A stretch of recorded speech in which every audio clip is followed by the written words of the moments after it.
ಏನಿದಾವಪ್ಪ ಅಂತಂದ್ರೆ ಕಾಡುಗಳು ಪಶ್ಚಿಮ ಘಟ್ಟಗಳಲ್ಲಿದಾವ. ನೆಕ್ಸ್ಟ್ ತಮಿಳುನಾಡು ಕೆಳಗಡೆ ಭಾಗದಲ್ಲಿ ನಿಮ್ಗೆ ನಿತ್ಯ ಕಾಡುಗಳು ಸಿಗ್ತಾವ. ಆದ್ರೆ ಉತ್ತರ ಭಾರತದಲ್ಲಿ ನಿಮಗೆ ನಿಜವಾಗಿ ಸಿಗಂಗಿಲ್ಲ.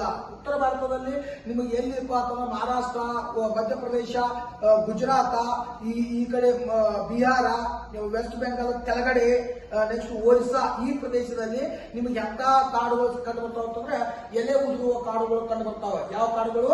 ಎಲೆ ಉದುರುವ ಕಾಡುಗಳು. ಸಜನಿತಾನ ಮಾತ್ರ ಎಲೆ ಉದುರ್ತಾವ ಇಲ್ಲಿ. ಬಟ್ ಇಲ್ಲಿ ಕೆಳಗಡೆ ಇರ್ತಕ್ಕಂತ ಕಾಡುಗಳು ಎಲೆ ಉದುರಂಗಿಲ್ಲ. ಇವು ನಿತ್ಯ ಕಾಡುಗಳು. ಯಾಕಂದ್ರೆ ಸಮಭಾಜಕ ತಕ್ಕ ಸಮೀಪ ಆಗ್ಯಾವ. ಯಾಕಂದ್ರೆ ನಮ್ಮ ಭಾರತ ಎಲ್ಲಿಂದ ಚಾಲು ಆಗುತ್ತಾ? 6ರಿಂದ ಚಾಲು ಆಗುತ್ತಾ. 6ನೇ ರೇಖೆಯಿಂದ ಚಾಲು ಆಗುತ್ತಲ್ಲ, ಉತ್ತರದ 6ನೇ ರೇಖೆಯಿಂದ. ಸೊ 6ರಿಂದ ಹಿಡ್ಕೊಂಡು 23ವರೆಗೆ ನಾವು ಮ್ಯಾಕ್ಸಿಮಮ್ ಏನೈತಿ ಉಷ್ಣ ವಲಯ ಐತಿ. ಉಷ್ಣ ವಲಯ 6ರಿಂದ ಹಿಡ್ಕೊಂಡು 23 ಅಂದ್ರೆ 0ದಿಂದ ಹಿಡ್ಕೊಂಡು 23 ತನಕ ಉಷ್ಣ ವಲಯ ಆಗೈತಿ ಐತಲ್ಲ. ಹಂಗಾದ್ರೆ 23 ಎಲ್ಲಿ ತನಕ ಬರ್ತೈತಿ ಅಂತಂದ್ರೆ ನಮ್ಮ ಮಹಾರಾಷ್ಟ್ರದ ಮೇಲ್ಭಾಗದಲ್ಲಿ, ಗುಜರಾತದ ಮಧ್ಯಭಾಗದಲ್ಲಿ ಹಾಚ್ಕೊಂಡು, ಮಧ್ಯಪ್ರದೇಶದಾಗ ಹಾಚ್ಕೊಂಡು, ಒರಿಸ್ಸಾ ಹಾಚ್ಕೊಂಡು, ಮಣಿಪುರದಾಗ ಹಿಂಗ್ ಹೋಗುತ್ತೆ ಅದು. ಸೊ ಹಂಗ ಹೋಗೋದ್ರಿಂದ ನಿಮಗೆ ಒಂದು ತಿಳ್ಕೋಬೇಕು. ಹಂಗಾದ್ರೆ ಈ ಕೆಳಗಡೆ ಇರ್ತಕ್ಕಂಥ ದಕ್ಕನ್ ಪ್ರಸ್ಥಭೂಮಿ ಏನೈತಲ್ಲ, ದಕ್ಕನ್ ಪ್ರಸ್ಥಭೂಮಿ ಟ್ರಯಾಂಗಲ್, ಆ ದಕ್ಕನ್ ಪ್ರಸ್ಥಭೂಮಿ ಉಷ್ಣ ವಲಯದಾಗ ಬರ್ತೈತಿ. ಮೇಲಿರ್ತಕ್ಕಂಥ ಭಾಗ ಸಮಶೀತೋಷ್ಣ ವಲಯದಾಗ ಬರ್ತೈತಿ. ಅದಕ್ಕಾಗಿ ನೈಋತ್ಯ ಮಾನ್ಸೂನ್ ಮಾರುತದ ವಾಯು ಗುಣವನ್ನು ಹೊಂದಿರುವಂತಹ ದೇಶ ನಮ್ಮ ಭಾರತ ದೇಶ ಅನ್ನುವಂಥದ್ದು ನಿಮ್ಗೆ ಕನ್ಫರ್ಮ್ ಆಗಬೇಕು. ನೋಡು, ನೀನು ಇಲ್ಲೇ ನೋಡು, ತಮಿಳುನಾಡು, ಕೇರಳ, ನೆಕ್ಸ್ಟ್ ಆಂಧ್ರ ಪ್ರದೇಶ, ಕರ್ನಾಟಕ, ಗೋವಾ, ಮಹಾರಾಷ್ಟ್ರದ ಕೆಲವೊಂದು ಪ್ರದೇಶಗಳಲ್ಲಿ ಮಾತ್ರ ನಿಮಗೆ ಕಾಡುಗಳು ಕಂಡು ಬರ್ತಾವ, ನಿತ್ಯ ಕಾಡುಗಳು. ನೆಕ್ಸ್ಟ್ ಅದೇ ರೀತಿ ನೀವು ಥಿಂಕ್ ಮಾಡು. ಕೇರಳದ ಮನುಷ್ಯರು ಅತಿ ಎತ್ತರವಾಗಿರ್ತಾರೆ, ಕರಗಿರ್ತಾರೆ. ತಮಿಳುನಾಡು ಮನುಷ್ಯರು ಕೂಡ ಒಂದು ಸ್ವಲ್ಪ ಎತ್ತರ ಆಗಿರ್ತಾರೆ, ಅವರು ಕೂಡ ಕರಗಿರ್ತಾರೆ.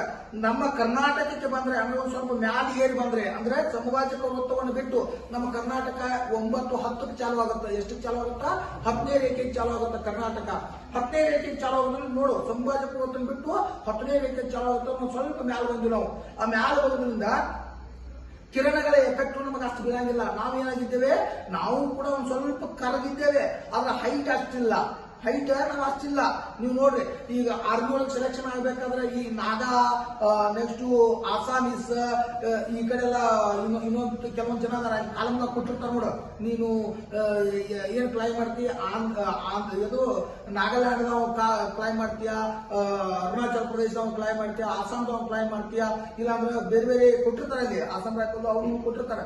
ಅಲ್ಲಿ ಟಿಕ್ ಮಾಡಿದ್ರೆ ನಿಮಗೆ ಹೈಟ್ ಏನ್ ಮಾಡಿರ್ತಾರೆ, ಕಮ್ಮಿ ಇಟ್ಟಿರ್ತಾರೆ. ಹೈಟು 1.55, 1.58, 1.60 ಹಿಂಗೆ ಇಟ್ಟಿರ್ತಾರೆ ಹೈಟ್. ನಿಮಗೆ ಮಾತ್ರ ಏಟ್ ಇಟ್ಟಿರ್ತಾರೋ, ನಿಮಗೆ ಹೈಟ್ ಏಟ್ ಇಟ್ಟಿರ್ತಾರೋ, ನಿಮಗೆ ಹೈಟ್ 168 ಮ್ಯಾಲ ಇಟ್ಟಿರ್ತಾರೆ. ನೋಡು, ಅಲ್ಲಿಂದ ನೀವು ಡೌನ್ ಮಾಡ್ಬೇಕು ಅಂದ್ರೆ ನಿಮಗೆ ಇಲ್ಲಿ ಹೈಟ್ ಇರ್ತಾರೆ. ಮತ್ತೆ ಕೇರಳ ಸೈಡ್ ಹೋದಂದ್ರೆ ಅಲ್ಲಿ ಹೈಟ್ ಜಾಸ್ತಿ ಇರುತ್ತೆ, 170 ತನಕ ಇರ್ಬೋದು ಹೈಟ್. ಎಲ್ಲಿ? ಕೇರಳ, ತಮಿಳುನಾಡು. ತಮಿಳುನಾಡಿಗಿಲ್ಲ, ತಮಿಳುನಾಡು ಕೆಲವೊಂದು ಪ್ರದೇಶಗಳಿಗಿಲ್ಲ. ಆಂಧ್ರ ಪ್ರದೇಶಗಳಿಗೂ 168 ಇರ್ಬೋದು, ಕರ್ನಾಟಕಕ್ಕೂ 168, ತೆಲಂಗಾಣ 168. ಎಲ್ಲಿವರೆಗೆ 168 ಅಂದ್ರೆ ಉತ್ತರ ಪ್ರದೇಶದವರೆಗೆ 168. ಉತ್ತರ ಪ್ರದೇಶದ ಮೇಲ್ಭಾಗದಲ್ಲಿ ಇರ್ತಕ್ಕಂಥ ಪಾರ್ಟಿಗೆ ಅಲ್ಲಿ ಮತ್ತೆ ಹೈಟ್ ಕಮ್ಮಿ ಮಾಡ್ತಾರೆ. ಯಾಕಂದ್ರೆ ಮನುಷ್ಯನ ಬೆಳವಣಿಗೆ ಅಲ್ಲಿ ಕುಂಠಿತವಾಗಿರುತ್ತೆ. ಹಂಗಾದ್ರೆ ಕುಂಠಿತವಾಗಿರ್ತಂದ್ರೆ ಅವ್ರಿಗೆಲ್ಲರೂ ಆರ್ಮಿಗಳಾಗ ಯೋಗ್ಯತೆ ಬರುವುದಿಲ್ಲ ಅಂತೇಳಿ ಏನ್ ಮಾಡಿದಾರ, ವಾತಾವರಣ ತಾಪಮಾನ, ಬೆಳವಣಿಗೆಯ ತಾಪಮಾನ ಅವರ ಸ್ಟೇಟ್ಗಳಲ್ಲಿ ಅವರ ಹೈಟ್ಗಳನ್ನ ಇಟ್ಟಿದ್ದಾರೆ. ಸೊ ನಾವು ಅದನ್ನ ಮೈಂಡ್ನಾಗ ಇಟ್ಕೋಬೇಕು, ಇಂಪಾರ್ಟೆಂಟ್. ನೋಡು, ಇಲ್ಲಿ ಕೇರಳದವರು ಅತಿ ಹೈಟ್ ಇರ್ತಾರೆ, ಒಂದ್ ಸ್ವಲ್ಪ ಕರಗಿರ್ತಾರೆ. ನೆಕ್ಸ್ಟ್ ತಮಿಳುನಾಡದವರು ಒಂದ್ ಸ್ವಲ್ಪ ಹೈಟ್ ಇರ್ತಾರೆ, ಕರಗಿರ್ತಾರೆ. ಆಮೇಲೆ ಆಂಧ್ರ ಪ್ರದೇಶದವರು ಕರಗಿರ್ತಾರೆ, ಒಂದ್ ಸ್ವಲ್ಪ ಹೈಟ್ ಇರ್ತಾರೆ.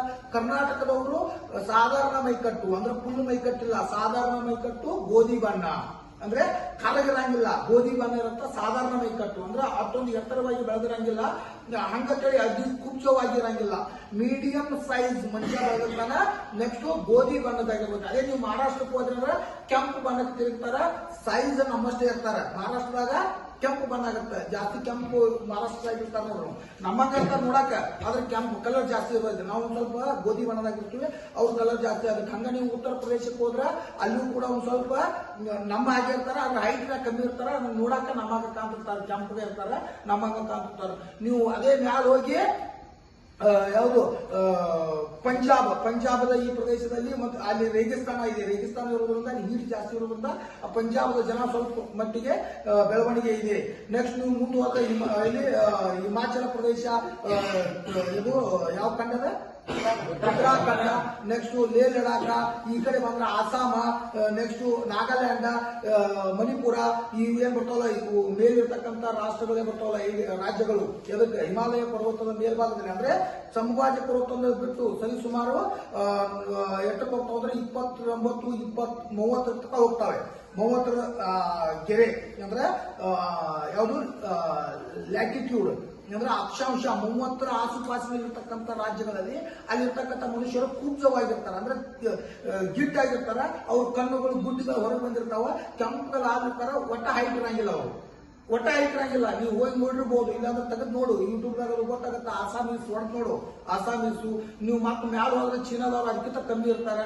ನೆಕ್ಸ್ಟ್ ನೀವು ಚೀನಾ ದಾಟಿ ಹಿಮಾಚಲ ಪ್ರದೇಶವನ್ನು ದಾಟಿ ಅಂದ್ರೆ ಹಿಮಾಲಯವನ್ನು ದಾಟಿ ನೀವು ಹೊರಗಡೆ ಮ್ಯಾಲ ಹೋಗಿ ಚೀನಾ, ಮಂಗೋಲಿಯಾ, ಆ ಕಡೆ ಯಾವುದು ಈ ಕಡೆ ಹೋದ್ರೆ ಅಂದ್ರೆ ನೀವು ನೋಡಿ ಬೆಳವಣಿಗೆ ಹಿಂಗಾಯ್ತಾ, ಮನುಷ್ಯರ ಬೆಳವಣಿಗೆ ಒಂದ ನೋಡ್ರಿ ನೀವು. ಹಂಗಾರೆ ಕಾಡುಗಳು ಅಂತ ನೋಡಿದ್ರೆ ನಾವು ಕಾಡುಗಳನ್ನ ನಿತ್ಯ ಹರಿದ್ವರ್ಣ ಕಾಡುಗಳು ಈ 23 ಕೆಳಗಡೆ 23 ಮ್ಯಾಗಡೆ ಈ ಉಷ್ಣ ವಲಯದಲ್ಲಿ ನಿತ್ಯ ಹರಿದ್ವರ್ಣ ಕಾಡುಗಳು ಕಂಡು ಬರ್ತಾವ. ಹಂಗಾರ ಸಮಶೀತೋಷ್ಣ ವಲಯದಲ್ಲಿ ಎಂತ ಕಾಡುಗಳು ಕಂಡು ಬರ್ತಾವ ಅಂತಂದ್ರೆ ಅಲ್ಲಿ ತೋಟಗಾರಿಕೆ ಬೆಳೆ ಜಾಸ್ತಿ ಕಂಡು ಬರುತ್ತೆ. ಹಣ್ಣು ಹಂಪಲುಗಳು, ಬೇರೆ ಹಣ್ಣು, ಮೋಸಂಬಿ, ಚಪ್ಪರ ಚೆಂಡು ಏನೋ ಅಂತಾರಲ್ಲ ಅವೆಲ್ಲ ಆಪಲು ಗಿಪ್ಪಲು ಎಲ್ಲ ಬೆಳೆಯುವಂತದ್ದು ಏನಪ್ಪಾ ಅಂತಂದ್ರೆ ಈ 23 ಅಕ್ಷಾಂಶವನ್ನ ದಾಟಿದ ನಂತರ ಅಲ್ಲೆಲ್ಲ ಬೆಳಿತಾವೆ.